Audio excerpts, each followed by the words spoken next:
All right, we're back to live. Thank you guys for bearing with us. And we've got Annie Lalla here via Skype. So you'll be hearing her disembodied voice, but she's here with us. Welcome, everyone. Thank you for joining us today on the most exciting conversation I'm going to be having on true love today with two of my best friends in the whole world. A lot of what I've learned about love has come from these two people. These are the two people that Eben and I call up when shit gets hectic. And I literally think they're like in the top reigning masters on the planet of speaking about how to find your partner, what to do once you're in partnership. And I'm just so excited for them to come here and teach us what they've got and tell us the latest cutting edge technology. So I'm going to introduce Jennifer and Bryan right now. Firstly, I just want to tell you about Jennifer. Besides being one of my bestest girlfriends in the world, she represents, for me, the fierce stand that I channel when I think about fighting for true love with clients, with my partner, when I'm losing faith. She just channels warrior energy for me. And Bryan, he represents this infinite, open-hearted availability for any part of myself that happens to be coming forward. Mm-hmm. So to interact with Bryan, I once said, is to look into his eyes, is to fall in love with all your future and past selves. So you can just get a sense of what an epic heart he has. Mm. And their love affair, I don't say this lightly, I don't see many couples who are in an epic love affair, but these guys are, and they're inspiring to me. And I just love you guys, and I can't wait to hear what's your latest stuff, because I want to learn and implement in my life. Mm. So tell us what you're up to telling us about today. Well, one thing, as we were talking about this conversation with you, and like, what's the most poignant, high value thing that we could uncover and reveal for both couples, people who are in love, and people who are single and looking to be in love. And the phrase kept ringing in our ears of, I'm going to be single for a while because I have to work on myself first. And then once that work is complete, then I'll be ready for a relationship. And that myth just sprouted this whole slew of ideas of, what are the sort of the three myths of what people think that you need to do before a relationship, but you actually don't need to do them before. And then what are the three ways actually you need to do to prepare for an epic relationship? And then, we'll also talk about probably the hardest question, I think, in relationship to answer, which is the person I'm with the one? Is this the one for me? And I think we can actually put that one to bed once and for all. So that's what we have in store, and I'm really excited to share the inner workings of what has made my life with Jennifer just so amazing and so fortunate. Mm-hmm. Yeah, and at the end, just stay tuned for the end, because one is that we're going to give you a special gift for all of you guys that are on this webinar. But two, we're going to open the line, and I can't imagine a better threesome of Annie, Lalla, Bryan, and I laser guiding you through whatever issue is just really top of mind for you, the one that's most persistent in your relationship. And then, if you will, ask us a question and allow us to help rewrite your whole relationship DNA, or at least so far as we can in the span that we've got you on the line. So stay tuned to the end to both get access to a special gift we've got, and to be able to ask us some questions, whether it's about what we covered or even just where your heart is, where love is in your life. So we'll be there for you at the end. And stay till the end, because I'm giving away a $300 program. Mm-hmm. That's called How to Get More Love and Better Sex, and I'd love to give it to you all. So that would be amazing. Who doesn't want more love and better sex? That's awesome. Yeah. With Eben as your man, you've got somebody teaching you really well how to title a course. That sounds so juicy. I can't wait. I want a copy. Can I get one? Totally. Only if we stay. You have to stay to the end, though. I have to stay to the end. Yeah. Okay, I think I can handle staying to the end. Yeah. All right. Well, let's dive in, shall we? So we, when Annie and Bryan and I came together, we realized that there's some myths around what most people think needs to happen as they're preparing for a relationship. And, looking at some of your surveys, I know some of you on this call are are in between relationships are single right now. And so we thought we would dive into like, how do you actually prepare to be ready for the relationship, and not just ready for an ordinary relationship, but how do you prepare for a truly evolutionary or extraordinary relationship? And, you know, here was the first myth, which happens to be a pet peeve of mine, that I hear everywhere. I hear counselors and coaches telling you this is what to do to prepare. And it's really that quintessential request, which is about making the list, right? Making that infamous list of the qualities that you want your partner to have. Really, it's a list that has you evaluating you know, each person you meet as a potential future mate, future husband, future wife, future parent of your child.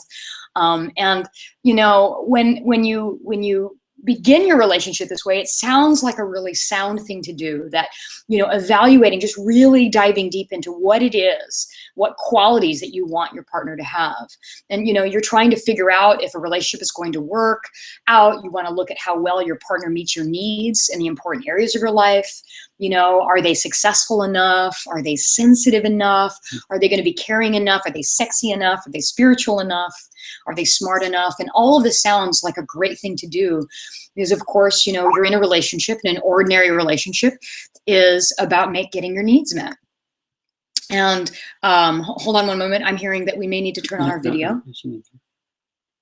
Great. Oh, sorry about that. Great. So we're trying to make our needs met, and you're wanting to make sure that your partner measures up, and that measuring up is an important prerequisite to a fulfilling relationship.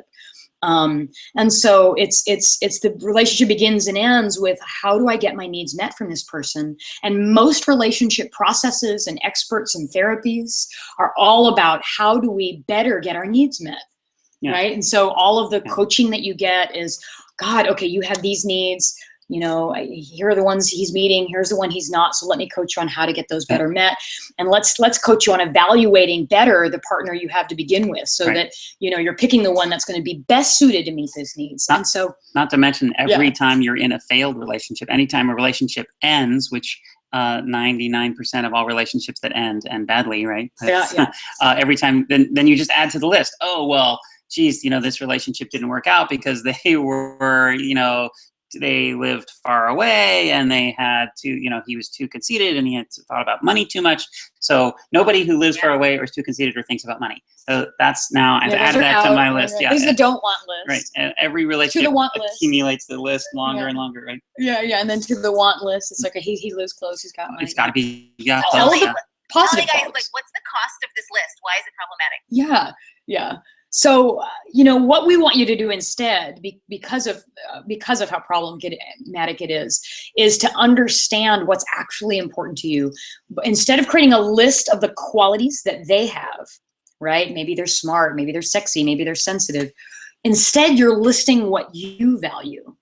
Because in an extraordinary relationship, you're evaluating that, and you're using the relationship as a crucible for your growth to express those values. So you're making a list not of the qualities about them, but the values that you'd rather be lonely and alone than sacrifice, right? And the values that are like on your specific line of development that set you in the pursuit of that line of development, not the quality of the person. You know, like when I met Bryan, one of the, you know, if I had said, oh, I want him to be smart and open-minded, I would have been evaluating him against that criteria. And had I evaluated Bryan further, just looking into our love story for a minute, I mean, he would have had 100 counts against him, you know. He had just gotten out of a divorce. You know, he had a young 4-year-old child. He had lied. He had cheated. You know, he'd done all the things you're not supposed to do in a relationship. Yeah, that's for sure. I think I would have gotten the smart category, but you definitely would have gotten smart. But some of the others, not as much. Yeah, and you know, and rather than evaluating him there, you know, what was my line of development at the time? And for me, it was always about expanding my consciousness, being at the cutting edge of my own evolution. And so what I did is, you know, evaluate whether that was what was happening in Bryan's presence. And so not whether is he open-minded or smart, but am I having my consciousness expanded as an experience in the presence of this man. So it's not the quality that he has, it's the experience of the value that I most want to live into. And so I observed it happening versus evaluating him. And when you evaluate your partner, when you do this comparison mindset, what happens is you subtly create an expectation that your ideal partner already exists pre the time that they've tessellated, as you like to say, and alchemized in your love relationship, because that partnership becomes something very, very unique, right? And I would say that I didn't exist before I met Bryan. The woman that I am today has a few small similarities, but has basically been built from our relationship. And had I evaluated him based on this list, which these lists tend to be superficial qualities rather than lines of development of our values, then I, like so many people that we know and coach, just sit there and say, nope, they don't meet the list, they don't meet the list. And then you just pass yourself by your subtle no to love. Right. And as you're knowing that person, you're knowing love, and you're not beginning that beginner's mind, that exploration of what could happen if you were to come together, and how can your values be actually expressed. So this myth about creating the list, that quintessential list of all the qualities, is one I want to bust, and instead have you prepare for love by writing the list of the values that are in your line of development that you want to be experiencing, and be looking for what has those be present in your life. Oh, Jennifer, I love that. That's brilliant. The one thing I wanted to add there is please. I'm one of those weird coaches that asks them to write the list, but it's not of qualities and values. It's how they want to feel in the relationship. Yes. I can see it's similar to what you're saying. It is.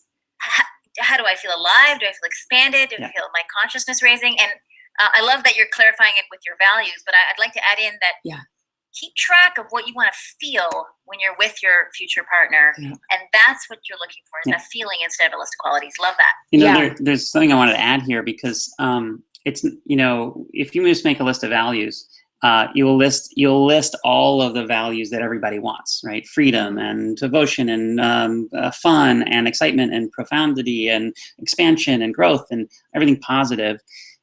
The ones that really we want you to focus on are the ones that are so important to you that you'd actually rather be lonely and alone than go without it. Because what you do is you're like, oh, I have a value on truth and honesty and transparency, and then you totally sell that value out down the river the first time that he or she lies to you, and you catch them. They're like, well, I can forgive it. But really what you're saying is, well, I can sell out a little bit on that value rather than being alone. And then you just accumulate over time. You keep selling out these values, and they grow and grow and grow. And then you realize that you've sacrificed essentially your happiness in order to not be alone. And then you're like, this isn't working for me. And then you make a new list and start it all over. So if you really come down to like the 1, 2, or 3 values that are right at the top, that if you can't have this thing, it's fine. You would not settle. You'd not be with anyone rather than sell these things out.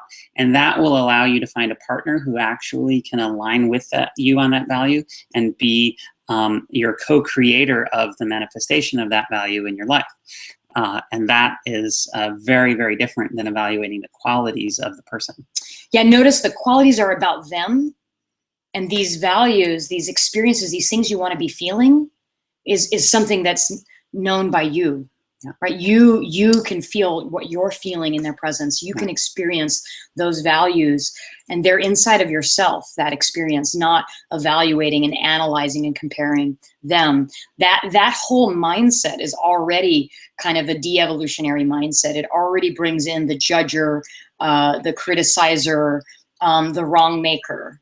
Striking them off the list. Striking them off the list, That's right? And so all of those little, like, they sound small, but they accumulate. And those subtle little no's to love, those subtle little ways that you close your heart to someone, that you carry that with you into the next interaction, and they accumulate. And then 10 interactions later, if you're dating a lot, right? You've built up such a scab. You've built up such a skepticism about love. You've built up that, nobody has these qualities. And when you have someone that does walk down the street that could be your potential partner, And even if you are experiencing great things around them, you'll end up discounting them, which is what I could have done, in my relationship with Bryan, which I'm so thankful I didn't, because of how extraordinary that I felt in his presence. Yeah, I want to just point that out, Jennifer. One of the ways I define love, and I like to, Evan taught me to define things at least 7 ways. But, yes. You don't fall in love with another person. You fall in love with who you get to be around them, how you feel around them. And so, qualities, you're not looking for a set of Robin qualities. You're looking for an experience of aliveness. And you fall in love with the person you feel the most alive around. Yeah, absolutely. Totally. Yeah, absolutely. So the second myth I thought we'd talk about is, this is the kind of thing where if you posted this on Facebook, you'd get hundreds of likes. If you posted, you have to love yourself first before you can love anyone else, you would get all kinds of praise and agreement and likes, and I guess now props. in Facebook, props. You can get like all different variety of hearts and smiley faces, but that's ridiculous. That's this whole idea that you have to do this set of loving yourself first and have that be fully in place, and it's this sequence. My own experience is in direct conflict with that, because when I met Jennifer, as she said, I had just come out of a marriage where I had behaved really badly and had a very low self-esteem, particularly low self-esteem around the idea of love. I was very ashamed of how I had behaved and the things I'd done and the kinds of life I'd built for myself. I really hated it. And I had a lot of anger and hatred directed at me. So, when you, in those years, when you asked me, hey, do you love yourself? I would say, no, absolutely not. But what I did recognize is that the possibility for the future that I saw for me with Jennifer in it was way more exciting than anything I had ever considered prior to that. So it was easy for me to love and commit to her, even though I was not feeling like I loved myself.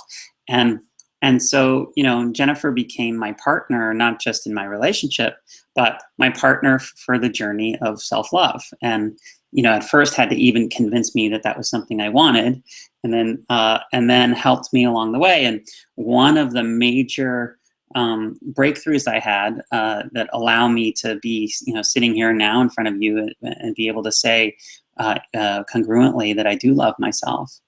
One of the main reasons is because I really loved how much I loved Jennifer, and I really loved how complete my caring of her was, and how reverent I am to her and her beauty, her wisdom, her direction, her vision for the future, her way of lifing, her way of kind of, sometimes I say, what you have that shows up in the cockpit of your human, and then what the decisions that you make in response to those experiences that you're having, her decision making. I fell in love with all of that, and I loved the way I loved her. So that became like this little lifeline I could climb on to say, you know what, the way I love Jennifer is pretty good, and like a good person does what I'm doing with Jennifer. And I can actually stand behind that. I can, to use an Annie Lalla expression, I can clap for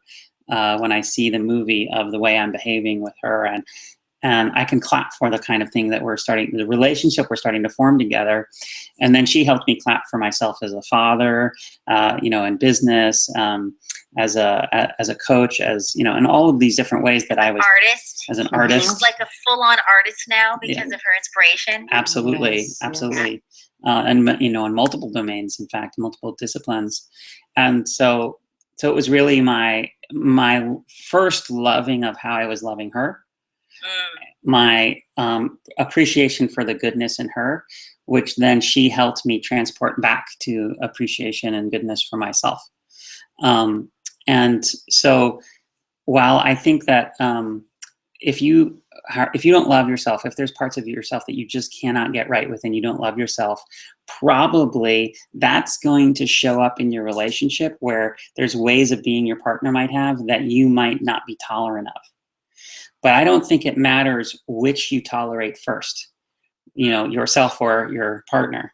The other can follow. Just be on a commitment to whatever is the path of least resistance for yourself to love itself, to being love, to being in love's service, really. Either for yourself, your partner, for other people, whatever's like easiest, go that route, and then use that to also love the other areas, versus waiting first. Anytime you're waiting to love, I think you're making a mistake. You're actually wasting rather than just waiting. I love that. Never be waiting for love. So, Bryan, it sounds like you're saying that being in a relationship, at least for you, and what you're encouraging us to do is relationship love inspires you to not just love them, but to love yourself. And that's what's available in relationship. Yeah, and use the technology of relationship in order to be loved in places that you've been unable your whole life to even look at, let alone love. I mean, for most of us, we grow up with our disenfranchised parts, our shadows. And I often say that we reserve both the best of us and the worst of us to show to our partners. And they lovingly get a window in to really the most beautiful parts of us and some of the most beastly parts of us. And because they love us, our partners love us, they are able to shed that love on parts of us that we can't even look at. And that is so liberating and healing. And trying to do that on your own is the much, much harder road. I'm not saying it isn't possible, but what we are saying is, if you think you have to do that before you can open yourself to love, realize love and a relationship itself is designed for that particular healing. It's designed to be, as he said, the kind of what'd you say, the rope? Yeah, the lifeline. The lifeline up the lifeline to that place in you. So it's like saying you have to be healed before going to the doctor or something. Yeah. Well, also, yeah, it's a good one. Love, the first love you ever feel happens in relationship, ideally with your mother and your father. Yeah. And so it's born in relationship. And it's broken in relationship. And so it can only be healed in the context of relationship. Right. Right. So I also have a lot of this. Yeah. I also have just for anyone who has like awareness that you don't love yourself as much as you want, or completely, and you want to love yourself more. I just have a tip for you, which is what I learned in this relationship. When it seems hard to love yourself, it's because the needy, small, depraved part of you that is feeling like it isn't lovable, that you think that's the one that has to do all the loving of itself, and it just isn't capable. But that's not the part of you that has to do the loving. The part of you that has to do the loving when we say love yourself is the part of you that's an epic friend, that's been there for people when they most need it, that is in your best relationship moment when your partner felt really loved by you. It was that your expert loving, the part of you that knows how to do that. So loving yourself is just turning that expert lover that's already in you, turning it towards the depraved small one, and giving them a break. And that's so that can also expedient the process. Yeah. I got one more hack there. Dude. Often people struggle with not loving themselves, but they think they're good at loving others. Yeah. Love's in the space between you and the other person. Yeah. If you can love, then you're available to that love. It's like love is existing between you two, and it goes bi-directionally. Yeah. Yeah. So if you can get to, I love her, then you can frame that the love is actually going in both directions. It just means love is in the space between us, and you can own it. Yeah. Yeah. The blur between coming from you and going towards you, it becomes kind of immaterial. It's that there is love flowing is the point. And identifying who gets it, like, I'm the one loving Bryan. No. Bryan's the one loving me. I mean, this is kind of a silly argument. I'll tell you what, 10 minutes from now, we'll switch. Exactly. So just realize that relationship really is that crucible for healing that love. And if any of you are preparing for love and thinking that you're not fit for it because you don't love yourself fully, I just want to rest assured and just assure you that the path towards having that is inside of the relationship, not prior to it. So that was our second myth that we want to bust around how to prepare for a relationship. So realize the love is in it. Super cheesy hack here. Oh, good. Say it. Whenever you breathe beside your partner, even if you're angry or you're sad, and you're just right beside them, sitting on a chair or lying on the bed, and you're breathing, my cheesy hack is when I breathe in, I go, so I breathe out and I go, I love them. That one's easier for me. And then when I breathe in, I imagine they love me. Yeah. I love them. They love me. I know it sounds cheesy, but if you try this, it does miracles. Oh, but, you know, spontaneously in the first couple of years of my relationship with Jennifer, the quality of my life had so improved based on, you know, adding her view and way of perceiving life to mine, and it just changed my experience so much. I caught myself unconsciously saying, "Thank you, Jennifer," in my inhales and exhales. It's like, just thank you, Jennifer. Thank you, Jennifer. Thank you. Just like imagine. And once I heard myself doing that, I started doing it deliberately, just to continue. And so, as a similar practice, you know, to I love you, she loves me, I just say thank you, like gratitude for that, even the hard stuff. Like the fact that we get to be partnered and I get this epic, you know, being to figure out life with is such a privilege, which I guess is kind of a segue. Well, interestingly, I did something very similar in my relationship with Bryan, and you know, we sometimes are a little cute and silly. We sometimes talk about ourselves in the third person. Yes, we do. And so I'll say, she loves him. And I'll say, she loves him. And I would say that all the time, just in the middle of the day, randomly, she loves him. She loves him. She loves him, yeah. And I've heard it. It was a breakthrough. Yeah, she loves him. And I would just do this just because, not for any particular thing that he did for me, just because it was welling up in me and I just wanted to express it into that space between. And it was a real breakthrough for me around healing this. I need to be loved. I need to love myself. When I stopped saying, she loves him, and I started saying, he loves me. He loves me. He loves me. And so now inside my head and sometimes out loud, I'll go, he loves me. And so that was my really feeling both the energy moving in both directions, where I was finally able to also receive it and say, oh, wow, I am loved. I am loved and I am lovable. And so that self-love came through that. And those little instinctual voices were going about unearthing that for us and showing us where we were at around our own self-love. So that's really like the second myth and how to prepare. It's just realize that love is something you figure out. Self-love is something you figure out within the crucible of your relationship. So let's do the third. Yeah, third myth. Yeah. So here's a fun one. The first, you have to work out all your mommy and daddy issues, right? All of your issues, right? You've got all these issues. Which is all your issues. Which is basically all your issues, yeah, because they all started then. I mean, even if they look different now and they wear different costumes, most of the core wounds that you have around, you know, love and being loved and feeling like you have a right to exist and to need and be a sovereign being, all of that got started from the very, very early childhood days when you were forming your relationship to reality. And in an ordinary relationship, you know, you expect your partner to learn your triggers and your sensitivities.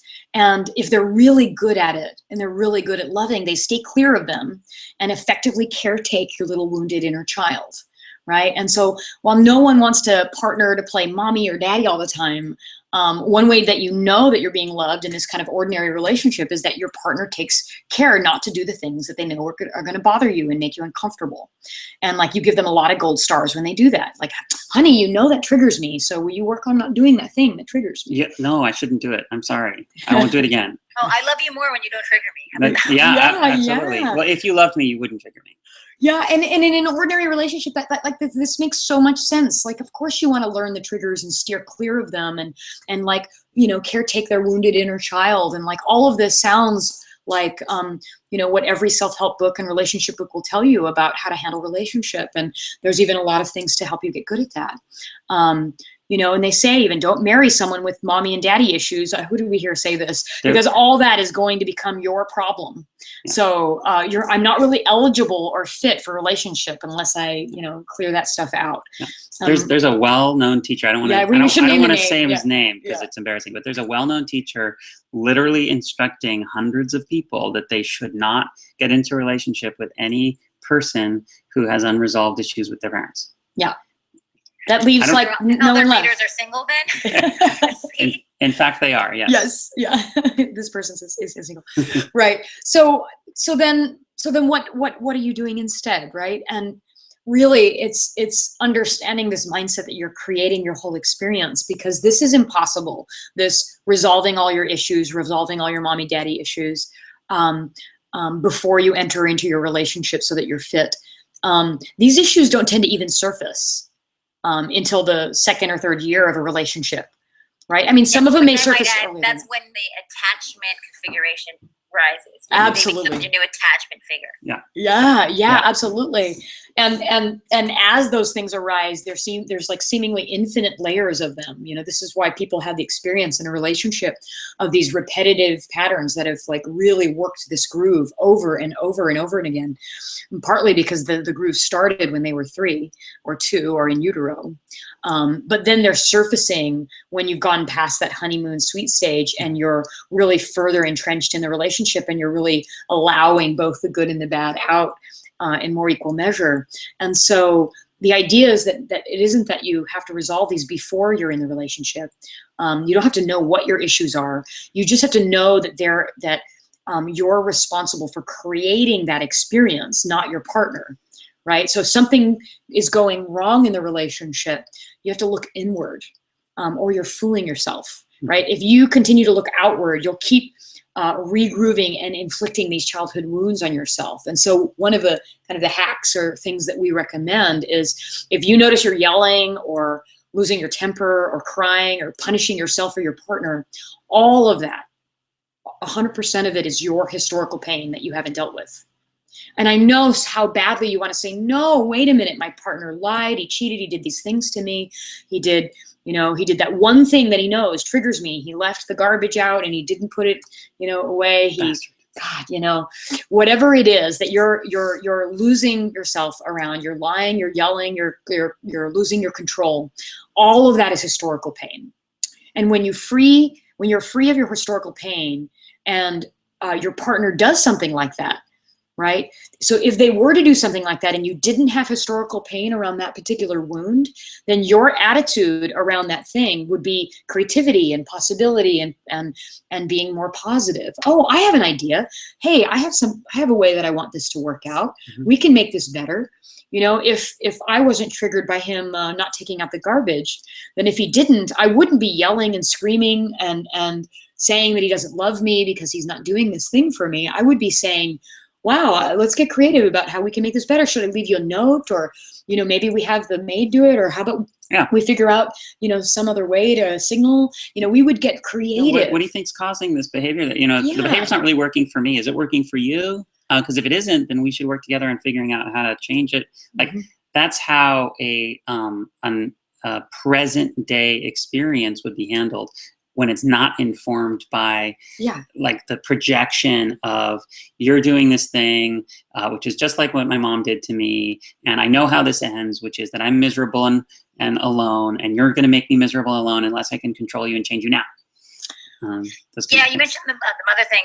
I think when people lose their temper, cry, get overwhelmed, triggered, act in a way that they don't feel proud of, what's actually happening is they're actually regressing back to a child state, because none of us are proud of how we act in those moments. Of course. And what you're asking, it sounds like, when you say get free of the historical pain, is find technologies, which I'm sure you guys know and teach, of how to get back to the present moment from regressed child, I can't handle it state, to grown up, I totally can survive this. How can I create possibility in the face of this impasse? And I so love that you're asking us to take responsibility for that instead of our partner. And the distinction here is, those technologies can come once you're in the relationship. You don't have to do all that work first. There's only one piece that we really think you should have before you start, which is the thing Jennifer said about just knowing that when there's a problem, you're going to look at the mirror instead of at your partner. Yeah. And if you have that, then the rest of the technology can come on later as the stuff surfaces. Yeah, you don't end up punishing your partner relentlessly for your historical pain, which then triggers their equal but opposite wound on the other side, this hidden symmetry, because most likely you've attracted the partner you've attracted because you each pair up so perfectly on both your biggest hopes and dreams and your biggest fears and wounds. And in that symmetry, if you look, and at any point where you're reacting or responding in a way that's yelling or anger, or punishing or making wrong, all of these kind of externalized reactive behaviors, that it's your signal. Oh, wait a minute, this is not about them.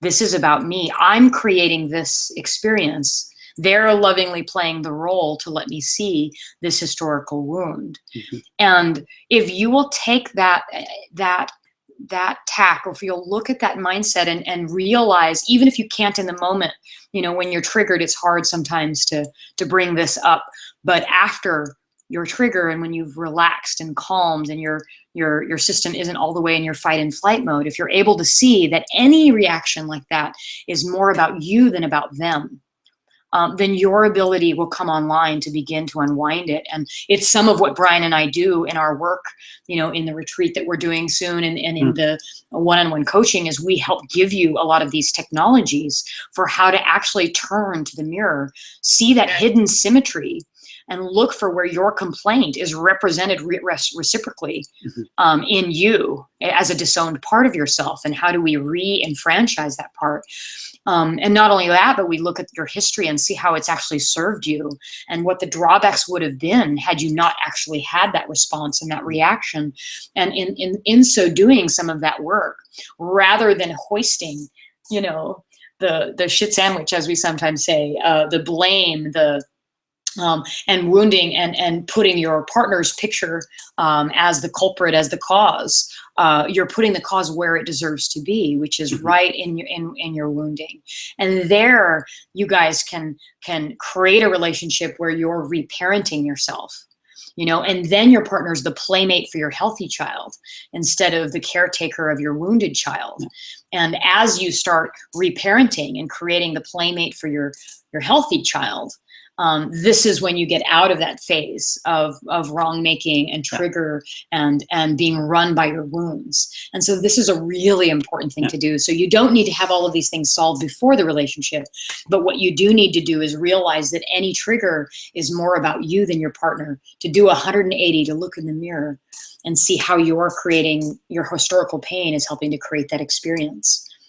Now, this doesn't mean, by the way, that the way to handle it when your partner is projecting on you is to tell them that they need to look in the mirror. Right. That's not, you actually don't. It's not meant to be weaponized. You don't get that permission. Unfortunately, the only one who can look in the mirror is you. It's up to your partner whether they're going to do that or not. And anytime you think that, like, oh, well, they are not doing the thing where they are looking at themselves, just notice that you are already doing the they thing instead of the me thing, instead of actually looking at the mirror. Yeah, you can even make it a game. I have this competition with Evan where it's like whoever, we call it coming back from separation to togetherness, which is looking at the mirror. Whoever looks at the mirror first in the relationship game wins. Yeah. Doesn't lose. Yeah. They're the cool, smart, attentive, figuring it out person. And so you can almost turn it into a competition instead of whose fault it is. It's like who came back to where they could take responsibility first is the cool one. Yeah. That's neat. I love it. Yeah, and you want to lift those kind of weights in your relationship. You want to build those muscles, because those muscles are what creates an extraordinary relationship versus an ordinary one. And in an ordinary relationship, you're each casting blame and rutting into those patterns. And in an extraordinary one, you're actually unwinding those patterns at their source. And when you unwind them all the way back at their source, they don't resurface over and over again. And so it's an opportunity for us to really up-level how we do love, how we evolve love with one another.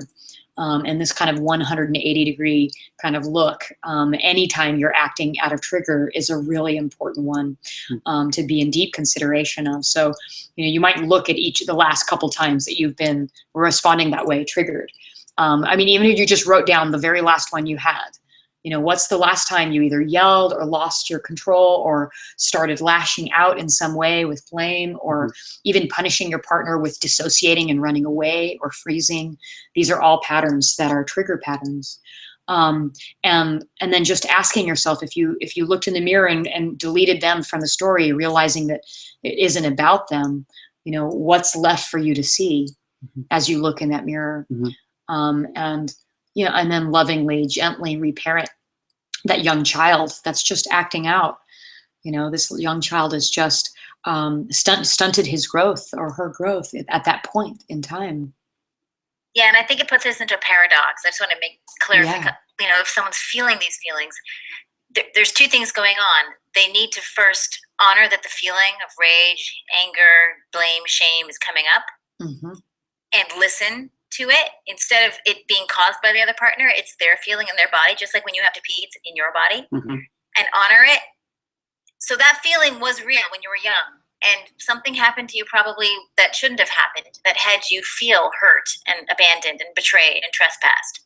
So you want to honor that feeling and deconflate it from it being caused by your partner and that they're wrong. It's very strange that we could actually be upset and hurt and not have a culpable blamer. But once you deconflate it, like, you know, when the rain messes your hair on the way to the wedding, there's no one to blame, but you're still hurt and upset. Yeah. You can try to relate to your partner that way. You know, feelings, emotions have three parts, and I think people only experience them as one thing. Yeah.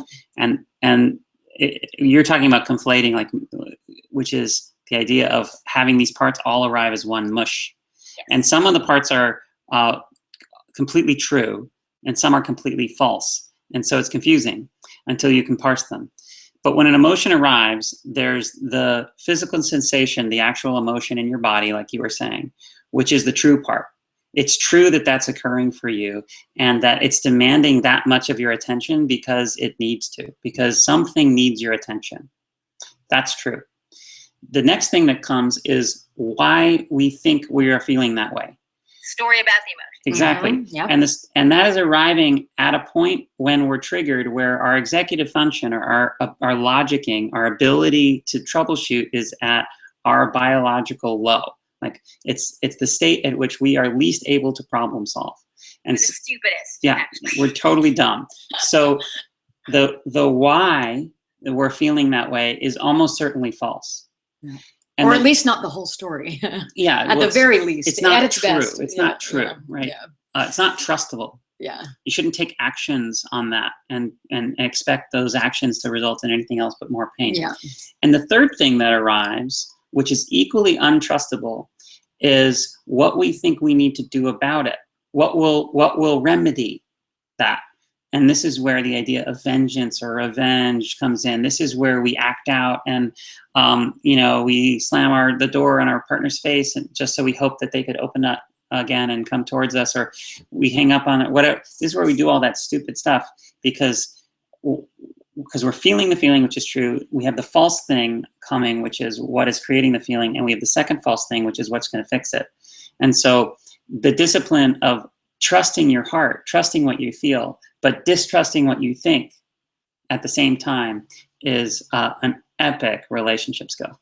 Yeah, one little hack I have around that, I actually think that the feeling, which is a matrix of sensations in the body, just like having to pee or an itch, and then the story about the sensations, which is your meaning-making story, blame, shame, justification narrative, is an actual custom-built, in the moment, disassociation strategy to not feel that feeling that was so terrifying when you were young and right now. And so you opt out of the feeling sense. See, if you actually felt the feeling in your body, the sick, nausea, tension in your chest, to completion, it would give you a gem of wisdom and your next development step in life. But we don't.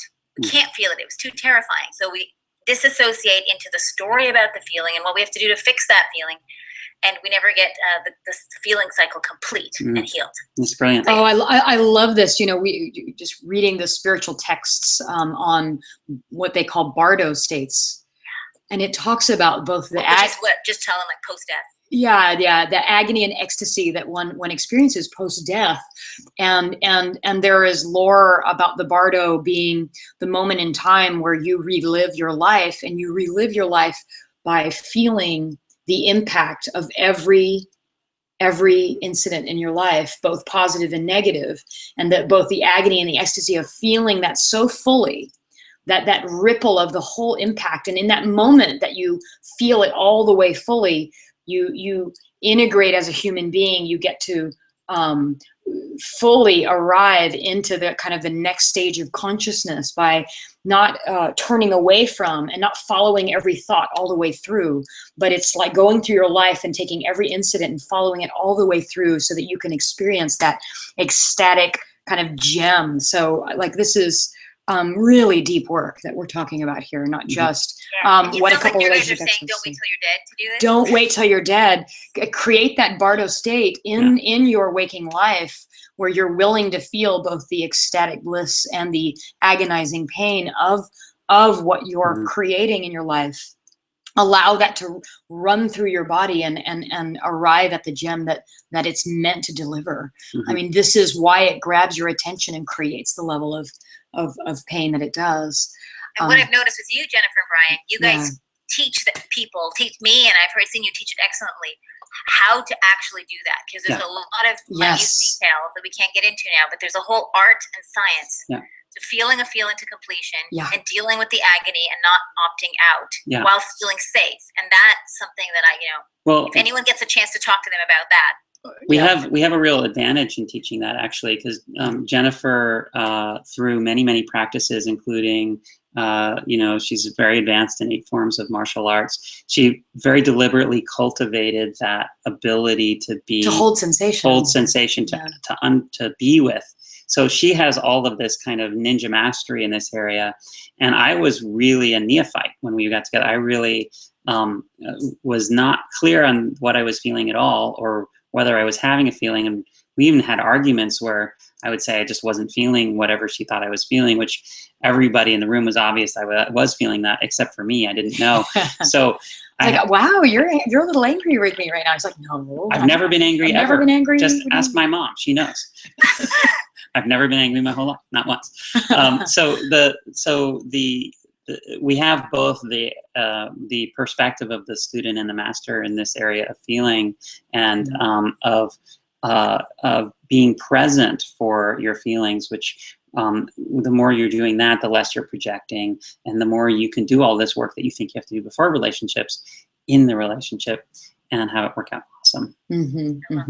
Yeah. So we had a big question that we said we would get to. Yeah, we said we'd get to, and I think now's the time. Probably the biggest question people have in relationships at that crucial moment. How do you know? How do you know if they're the one? How do I know if this is it? Should I? People. I have a friend texting me right now who is in a really difficult spot in his relationship, and he's like, "Am I being crazy for sticking it out? Or am I being a chicken if I leave? What do I do?" And the fact that we're fighting, does that mean that we're not right for one another, or do we stick in it? And these questions. Quintessential question. Is it compatible? Like maybe we're not compatible. Yeah. Or if I leave, am I just going to recreate the same pattern with the next partner? Like. Okay, so how do we know? So, do we build it up enough, or should we build it up a little? No. I want to know. I want to know the answer. Well, so we really think that there's one clear question you can ask yourself, and if you ask yourself honestly, then you'll know the answer. And if you bring to mind the picture that you think your partner has of who you are going to become in the future, not the idealized version, but who they really expect you to be. And you kind of imagine the development path that they are predicting you'll be on to its completion. Do you want to become that person? And is that person to you more inspiring than your own vision of who you thought you'd be? And if the answer is yes, then regardless of any other apparent incompatibilities or difficulties or fighting or whatever it is, how hard it is, how fun it is, how good it is, how bad it is, if the answer is yes, you're with the one. Yeah. And if the answer is no, I don't care how pleasant it is or sweet. Maybe that you don't fight, or the sex is really good, Yeah, or I don't, or they're really, really rich, and so you want to make it work, or whatever it is. They're not the one. And it's because every time, even if you're the most independent-hearted person, the most resilient emotional person, you still are constantly going to want to be making your partner happy.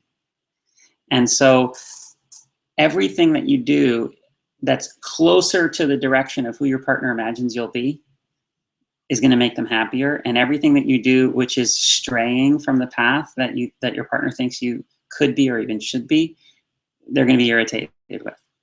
In fact, at any time, Jennifer mentioned earlier, like being upset about me not taking out the garbage or whatever. Anytime I do something which is upsetting to her, it's because she has an idea of a version of me that has that thing handled. And my current behavior isn't consistent with that. So if I don't want to hurry up and be that future version, then I'm either going to have to make myself smaller in order to fit inside her view of me. And I'm going to feel like I give myself up to be in the relationship because I'm not being seen. So I'm literally like amputating possibilities. Which we hear all the time, the whole adage, I lose myself in my relationship. I feel like I have to bring less of me rather than all of me to my relationship, which could be familiar to many of you listening. Yeah. Or I'm going to be constantly an irritation to her because as I strive in the direction I'm going, I just won't feel her support in that direction, and she'll be upset or nagging or irritated with me continually about things I actually have no intention of changing, and that the only reason I would change was to make her happy, which isn't a good enough reason in the long run to do the hardest work of reforming yourself into a new version. So I just want to get this straight. So your partner shapes you into the most extraordinary version of yourself that you couldn't imagine, but they do. And they shape you by representing their needs, wants, and desires. That shapes you. Absolutely. Yeah. And that builds the picture that you have of what this future version of you that they see you becoming. And it's hidden and on the surface. It's both the things that they say that are inspiring and loving about who they see you to be, and it's hidden in their complaints of you. Like and when they and their needs and desires that you may or may not be meeting, because they wouldn't have those complaints if they didn't believe that you could be the person that could meet them and could become that version. So you can actually build, if you will, the model of who they see you to become by listing both the things they say positively about you and the things they complain about. And when you look at each complaint and go, oh, they're complaining, but what they'd actually like to see is this inspiring behavior. If it's not taking out the trash, which is a silly example, then it would be, oh, maybe it's that she wants me to care and have the environment be sacred and for me to be more conscious of the environment I'm in so that it's clean and clear and an accurate reflection of my consciousness. Got it. That's the man she wants me to be. That's why she wants the trash taken out. Maybe she's complaining because I'm breaking promises. Well, she sees me to be the kind of man that stands in integrity. Is that the man I want to be? Am I inspired to become that man? Do I believe that man is a greater man than I would be on my own, given my own intuitions and visions? Because as I said earlier, we have the most limited sense of self. We have all of our own baggage. We can't see ourselves in that greatness as easily as our partner can, because they're not weighed down by our particular woundings and our limitations. They don't have any of those. They have their own, but they don't have ours. Got it. Let me just ask you something. So in their complaints, it sounds like there's smuggled, I love you, I see you big, you can do better than this, I know it, I believe in you. That's smuggled in behind the complaint. It is. Decode it. Yeah. Let me give you a classic example. Right. So we have clients that are having this issue right now. His vision for himself is that he's a very, very successful, rich, executive for a startup. And it is true that he's executive for a startup, but he's not very, very successful and rich yet. And the kind of complaints that his wife has for him are like, you're not spending enough time with the family, you're not ever present, you're not here. And so he initially was hearing that as she has this suppressed vision, like, you're not going to be that successful, you're just going to be kind of like a good husband, which for him is lesser yeah. than like a hugely successful guy. But when they started to dialogue about it and say, well, you know, tell me more about this vision of who you really think I can become and why is it inspiring to you? It turned out that she believed that he could be very successful financially without sacrificing his values of time with his loved ones, because he was more in command of time and space and his you know, and of his ability to manifest, so he could do it in a reasonable way, and that that he was creating not just money for money's sake, but creating this value for the future that he sees for the world, which includes a more positive relationship in families. And so it was actually, once he got it, it was a much grander vision than he initially was hearing through her complaint. And so once he got that, then he started to pay attention to like, okay, how can I become the man who has both, who does these? And now her complaints of, will you spend more time with me, can be recoded as inspirational messages of, you know, here are ways I think that you're ready for an upgrade. Or here are ways you're seeing me maybe sacrificing myself in service to money, when what I really want is to have this harmonious balance between these things in my life. And of course he wants to be that man. Yeah. You know, so if you're courageous, and you're in a relationship, or even if you think about the last relationship you're in and write down maybe the top 2 or 3 complaints that your partner had about you. If you're courageous, we'd love for you to actually interview your partner about that complaint and see what is this future vision that they actually see when they're not in the middle of the complaining. Like, oh, okay, got it. You want me to be a good husband and spend my time. Well, what does that mean? And tell me what you see.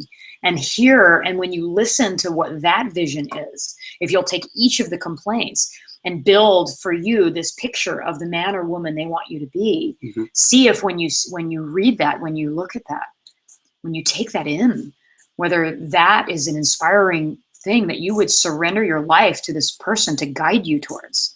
And that's when you know you have the one, when you would surrender your own vision of yourself, your own limited version of it, for theirs. Yeah, because my vision for me is fraught with overcompensating for my insecurities. It's fraught with my own limiting beliefs about what I can and can't do, and trying to prove things to people and things to myself. And Jennifer's vision for me doesn't have any of that garbage in it. It's very, very clean. So what I noticed over time is it started to be more trustable than mine. That's when I knew I had the one. She said it's a courageous question to ask. Part of why that is because the answer could be that you're not inspired, in which case we actually say this is not the one. A couple ways that could be, your partner couldn't see all of you. It's possible that your partner doesn't see your true beauty and your true capability, and so therefore that true beauty and capability will not be nourished in the partnership. It's also possible that your partner doesn't have the finesse, granularity, or fidelity in the areas that are most important to you in order to really see the nuance of who you could be. You know, that, like, I remember when there was a woman who's very successful in business, and she was with a man who kind of didn't really care for her business and was just thinking, yeah, you're going to be successful, but he couldn't see in depth who she was. So if those are the case, then this isn't the one for you. And have the courage to ask, because if it's not the one for you, you don't want to be on the wrong train. Yeah, I mean, really, what I'm hearing you guys say is, if your partner makes a complaint or request or desire for you, you have to ask yourself, if complying with this complaint, does it make me a more extraordinary, inspiring version of myself? Yes. And if so, I'm going to see the complaint as a commitment to my greatness. And if not, this person is shrinking me, and it's not a match. It's not a match. Yeah, it's not the one. Yeah. Yeah. And so you have to choose wisely. You have to choose the person whose future vision they have in their mind's eye is the one that you would surrender to become. And in asking that, and when you look at their complaints and look at what they see, that is something that you would use as your compass. That's how you know. It's not how much fighting you're doing or not doing. It's not how great, like we said, it's not how great the sex is. It's not how many hobbies you share in common. It really is this. You could be in a relationship that might be fraught with difficulty, but if you have that willingness to surrender into that, then it's our prediction that you have found the one that's worth every ounce of that, because everything you go through in the relationship is in service to you being on that path and reaching that pinnacle, so that you're at the very cutting edge of your evolution with this person, which isn't just the status quo. Right. So I've watched you guys literally fall exponentially more in love, not just with each other, but with yourselves, with each demand and drama and fight that you guys have gone through. I've literally watched and witnessed you exponentially grow into versions of yourselves that, like, I couldn't even dream it for Bryan what Jennifer dreamed. Yeah. I couldn't even dream with Jennifer what Bryan dreamed. And they both surpassed even the dreams I think each other had. Yeah. So we have to keep re-upping. This is the magic of being around couples who are committed to each other's exponential growth, even when there's fights, drama, and complaints. And one of the things I've learned most from you guys is just being in the energy and the field and the vicinity of you guys and other couples I know that are in love. There's a magical, priceless quality to that that can't come from reading a book or watching a seminar or just listening. Just being around you and watching you guys love each other has this kind of transmissive brilliance, which I just want to thank you for, and how it's impacted my life. And I know that there's going to be an opportunity coming up soon where you guys are going to be presenting in much more detail these ideas in a retreat that I'm so excited to be going to. Yes, I'm coming for sure. I'm trying to bring my husband, and we're going to, guest teach. But tell me a little bit, Bryan and Jennifer, about this retreat that you're doing that I'm going to be attending, just to give them a little hint. Well, this is 8 years in the making. This is a dream we've had for years, as we've both formally and informally been helping couples with their lives. And it's something that I have always dreamed of doing. I think Bryan as well. But we've decided to do a really intensive 3.5-day private retreat at an epically beautiful location where the surroundings in and of themselves are an experience. And it's where we can do the things that we can't do with you passively listening. We actually need to interact with you and actually climb into your whole world and experience and help act as both translators and guides for you to help you rewrite your relationship DNA and further embody this ideal love story that we know is inside you. And that kind of work requires us to be like surgeons, going in with you and working with you, and with Annie, Lalla as well, and maybe even Eben.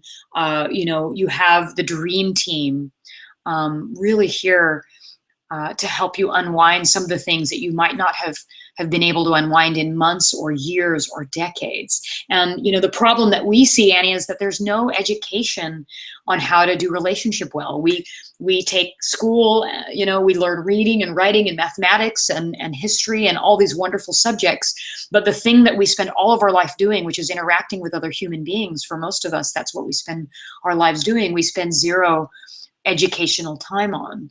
But this stuff is learnable. Like learning how to have an evolutionary partnership where your triggers are transcended, where the issues that come up are the sources of your greatest evolution. There are practices and conversations that can be taught.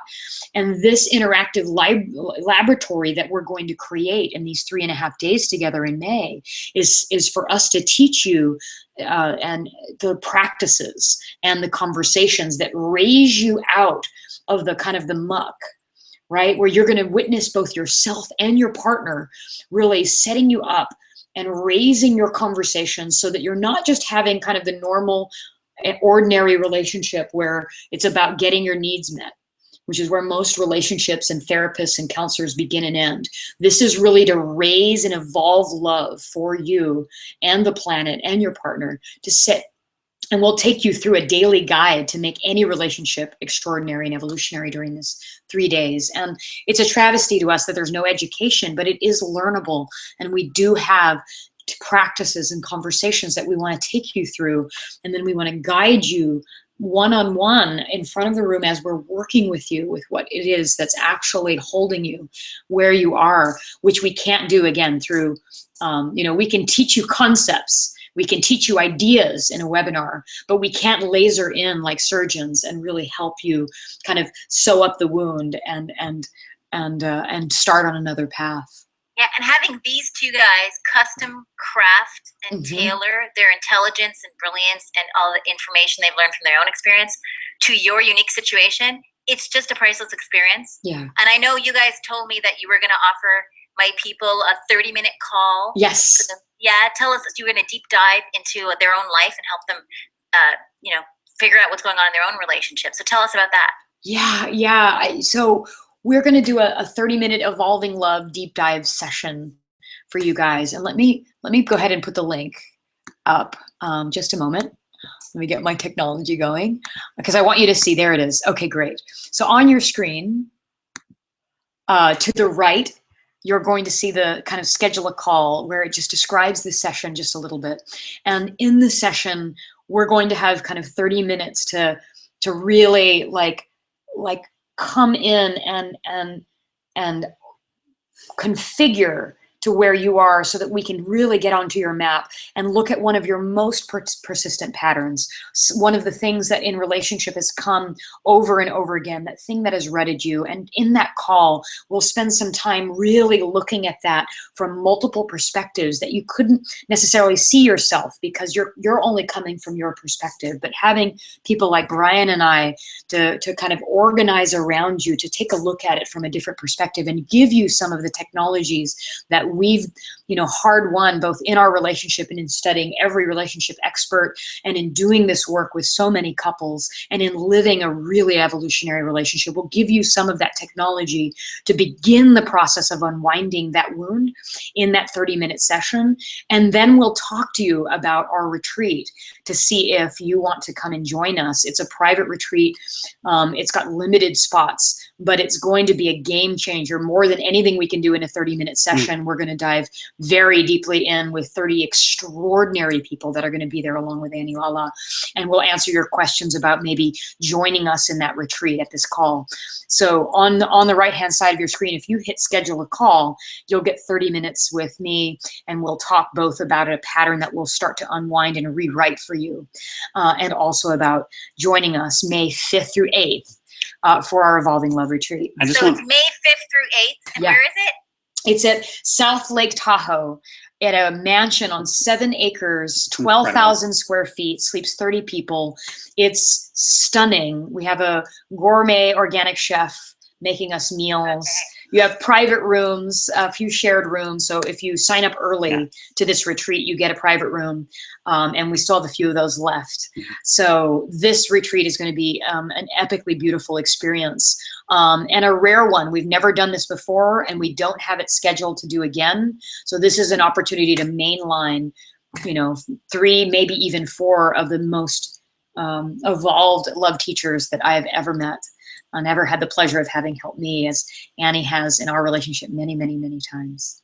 And guys, whoever's listening, even if you're not sure about the retreat or you're not sure if you're able to make that happen, you need to take this 30-minute call with Bryan and Jennifer just to get their brains looking at your heart and where you're stuck. It is priceless. Yeah. Don't miss that opportunity.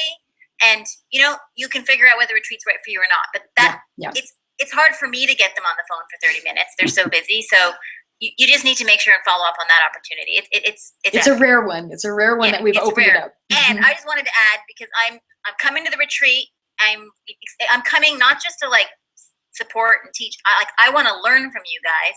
And so I just want to tell all my people who are listening, anyone who joins this retreat is just going to get a bonus from me. It's my 6-week program. It was my most popular program. It's called How to Get More Love and Better Sex. It was $297 originally. I'm just going to give it to you free. It's an online program. And it basically teaches you how to ask for your needs and wants and actually get them met in relationship. And I just want to throw that in. So if the retreat sounds interesting to you and you do sign up, you're going to get that from me as well. Oh, what a generous offer. Thank you, Annie. And we would love to see you live and in person so that we can get our hearts and minds around you to help you through this process.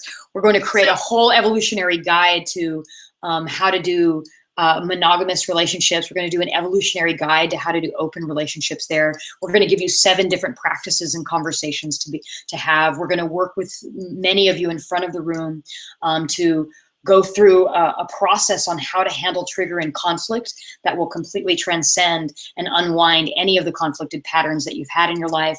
We've got this retreat. We've got it for singles that are wanting to prepare themselves for an evolutionary relationship. It's for couples that are wanting to really upgrade how they're doing it and incorporate some of these practices in real time. And so we would love to have Jennifer, you. Yeah. Can you guys, do you have some space time now if people have questions just about whether the retreat or just their own love life? I just want, your brilliance is here online. If anybody has questions, now's the time to raise your hand and get some super genius people in your world. Absolutely. So let's take some questions now, either about anything we covered about your love life. You'll have all 3 of us looking at it. You can also ask us about the retreat if you have any questions. You can do that by raising your hand. There should be like a little hand sign on your right-hand side. Click that. And if you would prefer to do it via chat, we could do it via chat. Catherine asked the question, is it only for couples? And no, we have this for singles. There are several spots. There are 12 spots of the 30 for singles and 18 spots for couples. I often will say that I wish I could get my hands on people before they start their relationship, because then we don't have to unwind all the mistakes that most people do when they begin their relationship. So if we can get you right at the beginning, you know, the only requirement is that you're single and that you're wanting love in your life. If you are single and you want it to stay that way, we don't need to mess with it. We can allow you to have that single life. Call me, because I specialize in cynics. And Annie specializes in the cynics, so call Annie. But if you're looking for love and wanting to prepare yourself for a relationship as a single person, this is an extraordinary way to get it right from the beginning. So you have these kinds of processes for you. Let me see. Let me take Marnie. So Marnie asks whether we believe that is it important to already be living a great version of yourself so that you magnetize the level of partnership. Or, you know, if you're single, can you like attract them now and up level together? Mm-hmm. So I would say you absolutely can attract them now and up level together. And you will always attract a partner who is a match for your romantic self-esteem. So that's going to be so. And I always say that direction is more important than position, meaning if you're headed towards expanding, learning, growing, becoming a greater person, being happy, if you are making momentum in that direction, that's actually more important than if you've been happy for years but you're not really self-examined. So I would say get in directionally where you want to go, but then don't wait and don't waste time. Yeah. Yeah, and I would just add, do whatever it takes to fall in love with your life as a single. Just get it done. Find out what excites you, expands you, enlivens you, and fall more in love with your life. Because especially as a woman, a man falls in love with the woman who helps him fall more in love with his life. So if you're not in love with your life, you know, who's going to be as interested? So people like someone who's leaving the state, like a train's leaving the station. No one wants a train that's been sitting around, has cobwebs. So get into your life. That's what I would add. Yeah. I love that. I double underline that. Being in your life. And regardless, you're going to be attracting someone who's at a similar level of consciousnness, no matter where you're at. And so don't worry about not being far enough along.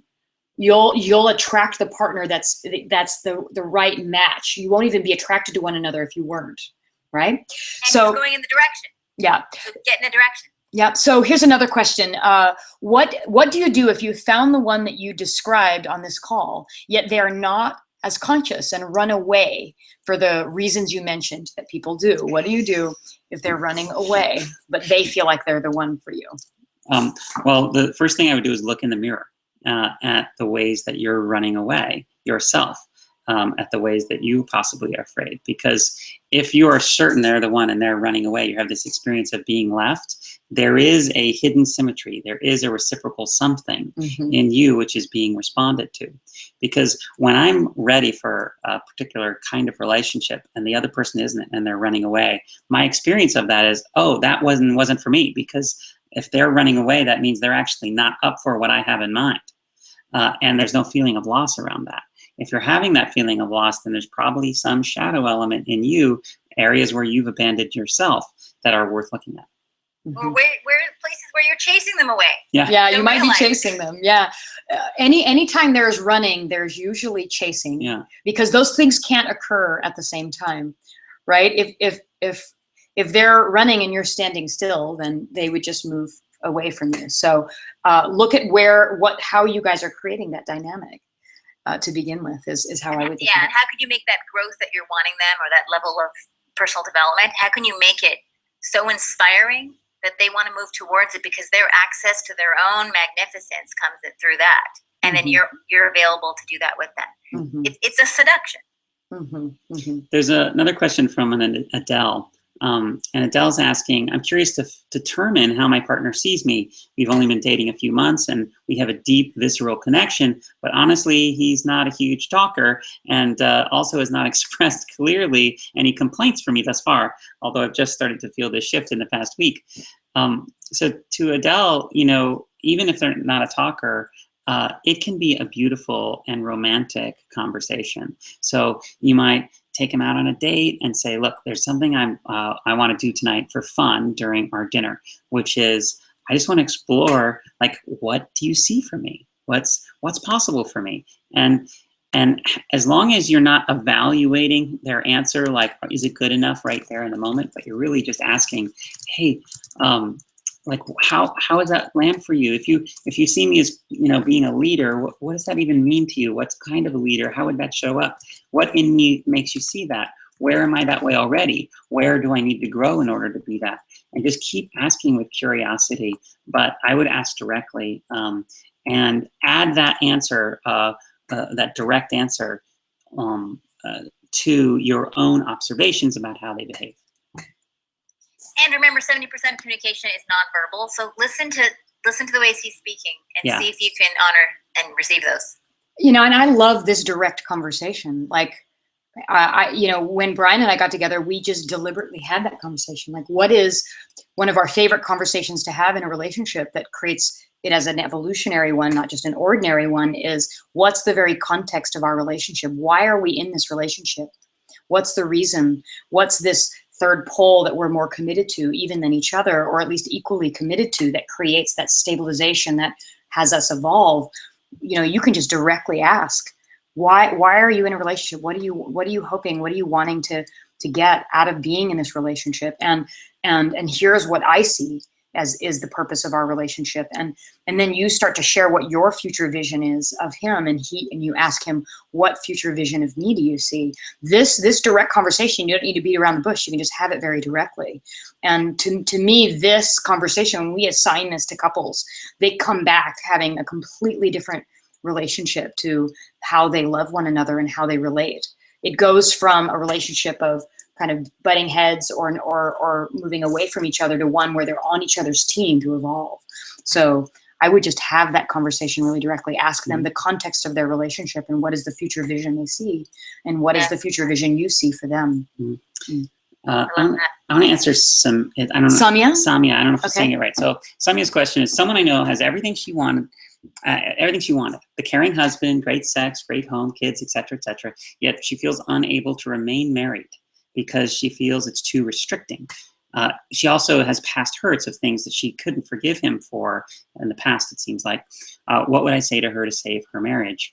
Well, it sounds like maybe you want to save her marriage more than she does. I'm not sure, but let's assume she wants to save her marriage. The first thing I would say, from this very little information, is people who feel too restricted by their relationships often are restricting themselves preemptively because they fear their partner's reaction, and so then they leave.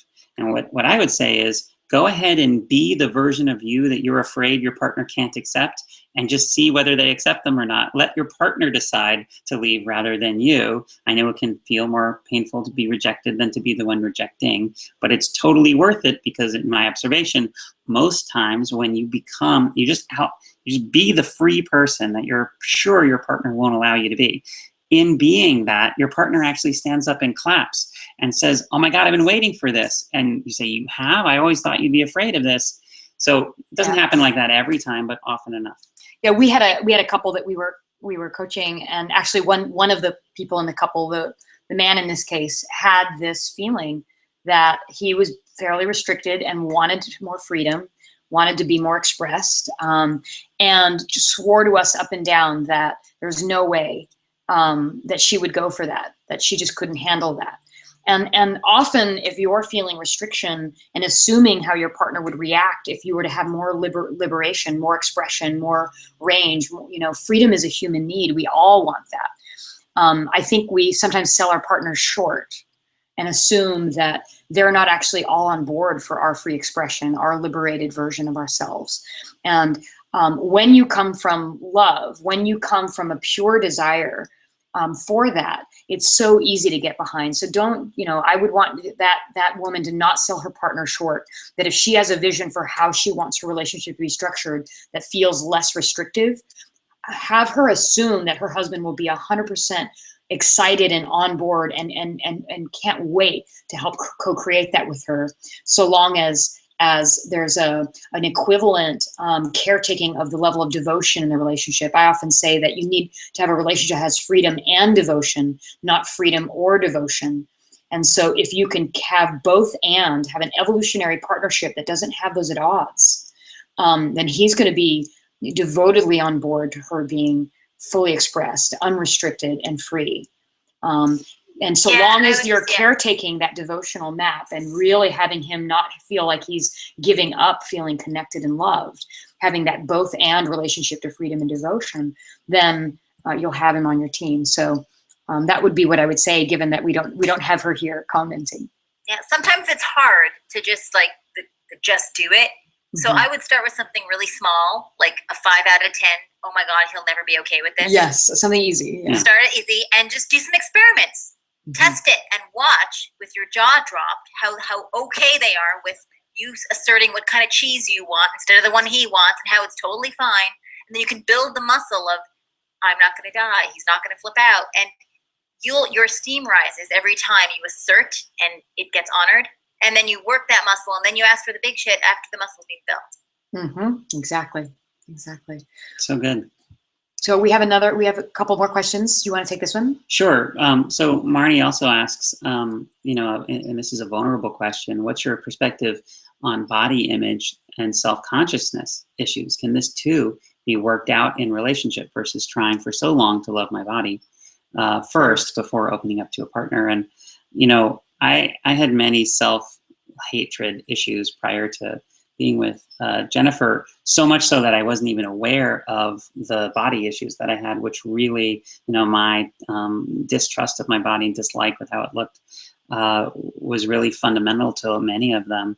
And it's only, in the last couple of years, so 5-6 years into the relationship with Jennifer, that's come up as the most important thing for me to focus on and work with. So this is now the central focus of our developmental energy together, and we're working out together, and we're challenging each other, and really her sense of how to love her body as it is, even as she's taking care of it and making it look and feel even better, has been really important guide for me. So in short, yes, this too can be worked out in relationship. You don't have to do it first. Again, you're going to meet a partner who is your match in terms of your esteem. So if do what you can to love how it is now without it changing, and then do what you can with the partner to change it. We have, these two questions I feel like should go to Annie. They're versions of the same question. Michelle asks, how can I meet this amazing man for me? And Melissa asks similarly, do you have a suggestion as to how to find someone? They're going to be at the retreat. I think that's yeah. Come to the retreat. There's going to be some extraordinary people. Well, only the highest caliber people will be at a retreat. And think about where the highest caliber people that you would want to be with hang out. Yeah. At the bar on the corner, probably not. At a conference about consciousness, maybe. Yeah. Start going to the places where the kind of person you dream of would be hanging out. But the second thing I would say, stop looking. like, not, I know that sounds so cheesy, stop looking, but start becoming Mr. or Mrs. Right. And like, just become the version of yourself, like what I said earlier, falling in love with your life, going after those dreams and those projects that give you a steam boost and make you feel like your life's inspiring to yourself. Instead of looking for Mr. or Mrs. Right, which is like this going out, which has kind of got a beggar energy to it, it's really focus on becoming the most extraordinary version of yourself that you can be while you're single, enjoying your life. And by doing that, you raise your esteem, and then the person you're going to attract is going to match that. I don't know. A guy's looking for a woman who's in love with her life, and a woman's looking for a guy who's in love with their life. So whatever's in the way of you getting in love with your life, if you're single, get it sorted, get support, and find out how to. It's very simple. It's literally as simple with my clients as noticing the smell of their shampoo when they take a shower, the clean feeling on their teeth after they brush it. Fall in love with your life in micro moments, because that's how your life is built up. Microsecond by microsecond. It doesn't have to be, I'm the CEO of a company. You notice a shadow on the sidewalk on a Sunday afternoon and it delights you. Fall in love with your life. Mm-hmm. That's, the easiest technology I found for calling in Mr. Right or Mrs. Right. And just want to take this opportunity to remind you, if the button is still there on your right-hand side of your screen and you haven't clicked it yet, to get on the phone with us, you really want to do that. And we can talk about, your situation more privately and also more in depth, and talk about what an extraordinary environment this retreat's going to be, and you can determine whether that makes sense for you based on what you want and based on what's next for you. And I've even included a link so you can see a little bit more about the retreat if you want to have some details. It's in the chat window. So there's a couple of people that asked for it, and so in the background I was doing that. Let's take at least one more question. I know we're at 5:30, but let's take this one from Marielli. I think I'm saying her name right. We both work extensively. This is going to sound familiar, I think, to many of you. Life is not enjoyable. How do we get back to living life with so much responsibility? Life is flat. Her life is feeling flat. So let's talk to her about how to have her life not feel flat and feel back to enjoyable. Yeah, go ahead, Annie. I have an idea. Instead of trying to find how to get your life enjoyable, I would have you just look through your day at any moment that is enjoyable. And I'm talking about, you get in the front door after work and you've been holding your pee all the way, and you get on the toilet and you have a pee, and that feeling right after you pee, it's enjoyable. Literally, just start noticing the micro pleasures, your first sip of coffee, when your head hits the cold sheet at night, the softness of the bath rug under your mat. Like, there is joy in your life, but they're going unnoticed. So I'd love you to go on a reconnaissance mission and collect microscopic moments of delight and pleasure that are currently there, but going totally unnoticed, and just string them together like a pearl necklace. And you're accumulating those, and will slowly have you unflatten your life. And then as you do that, your energy changes and you start vibrating and attracting more excitement. But you don't try to add excitement into your life. Look for where it's already there, but just not getting noticed. That's how it starts. All right, Marilee, if I'm saying your name right, I've got a challenge for you. Yeah. If you are working too much, so much that you feel burdened by your responsibilities and life is feeling flat, then and you're both doing this, then I promise that both of you are doing that to avoid something. And you're probably trying to avoid some guilt or shame for not being a big enough contribution, or for not being important enough, or not being wealthy enough, or not being worthy enough. There's some not enoughness underneath that your overworkness is designed to compensate for. And it may be the same thing for you and your partner. It may be different things. So I would have a come to Jesus coffee on Sunday morning, where you talk with your partner and you really discover for each other what it is that you guys are trying to avoid by working so much, and what scary thing would happen if you suddenly stopped. Like, what are you afraid of happening? And then design a partnership with your partner for how you can co-create, how you can creatively work together to disbelieve that false belief to face whatever it is that you're running away from, and to realize that you are enough in the places that you are afraid that you're not, and use each other to do that. And then if you do that, then the work will balance out to a more healthy level of contribution, and suddenly life will get very exciting. Yeah, that questioner should definitely get on a call with Bryan Jennifer, because in 30 minutes they will nail this, give you tactical practices to turn this around. Anyone who's struggling with a really specific issue that they need more time to ask about, get on a call with Bryan and Jennifer and just have their brain dive into it with you. They have a million techniques that didn't get spoken about today. Oh, yes. Yeah, we couldn't have covered the whole realm of love, intimacy, sex, relationship in one short webinar. So yes, we'd love to. Marilee, I've got a lot of things I would give you as well if you want to sign up for a call around really excavating your own intuitive impulses and your desires, and have you reconnect to that kind of turn on and energy in your body, so that that's guiding what you wear every morning and what you eat and how you act and the ways that you look and the conversations that you have. There's a sultry woman inside you waiting to come out if you are willing to listen to her call and really hear that intuitive voice. And it starts with the simple things like what material do you want on your body, and what color do you want to wear, and what thing do you actually want to eat that day? Is it not the same pattern thing that you eat every day, or is there something that's really calling you? And as you create that relationship to your intuition, as you create the relationship to your desires and interview them, they start to get louder, and they start to get more creative, and they start to get more wild and more fun. And so I just encourage you to begin that interview process with those desires, as big or small as they are, starting with noticing where you're already feeling the pleasure, as Annie said, but even rising above that into actually interviewing your desire directly. So a lot more. I really would encourage anyone who's struggling, like struggling with a really deep, dark issue that they think they can't talk to anyone about. These are the guys that answer for the stuff that no therapist has been able to help you with, no self-help book. I'm serious. Their technology, in my opinion, is the cutting edge going in the relationship field, along with me. But I'm saying, we read these relationship books and we're like, yeah, I know that. And it adds to it, but there's some cutting edge new stuff that's going on in this generation. And,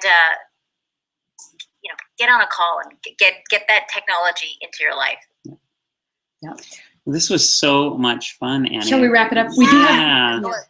For any of you that we didn't get to your questions, and I can see there's some of you that we didn't, I just want to acknowledge we didn't get all of you.